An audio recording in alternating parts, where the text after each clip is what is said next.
معاف کر دیا کہ محمد سے وفاتوں نے تو ہم تیرے ہیں، یہ جہاں چیز ہے کیا لوح و قلم تیرے ہیں۔ سبحان اللہ۔ یہ شعر اللہ کو پسند آیا۔ امام غزالی رحمۃ اللہ علیہ ایک مکھی اڑتی ہوئی سیاہی پہ آ بیٹھی تو انہوں نے کہا، اللہ نے فرمایا غزالی دنیا میں تو نے میری ادنا مخلوق پہ رحم کیا، آج ہم نے تیرے اوپر رحم کر دیا۔ تو فرمایا کہ عرش کے سامنے نور کے منبر پہ رب نے مجھے بٹھا رکھا ہے، اس لیے کرو تب بھی ڈرو، نہ کرو تب بھی ڈرو، اور کسی نیکی کو چھوٹا سمجھ کے نہ چھوڑو۔ چھوٹی سے چھوٹی نیکی کہ یہ بھی کوئی نیکی ہے، چلتے چلتے راستے میں کسی روڑے بٹے کو ہٹا دو۔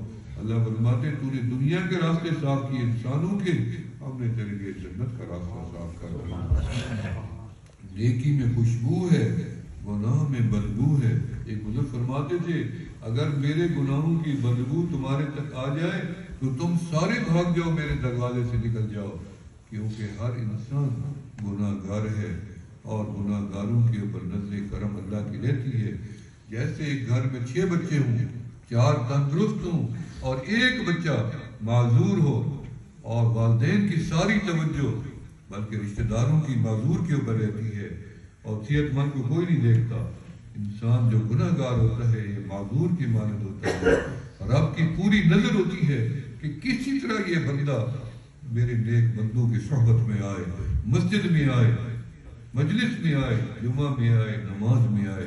بہانہ بنتا جاتا ہے، بندہ قدم اٹھاتا ہے، رب بندے کو معاف کر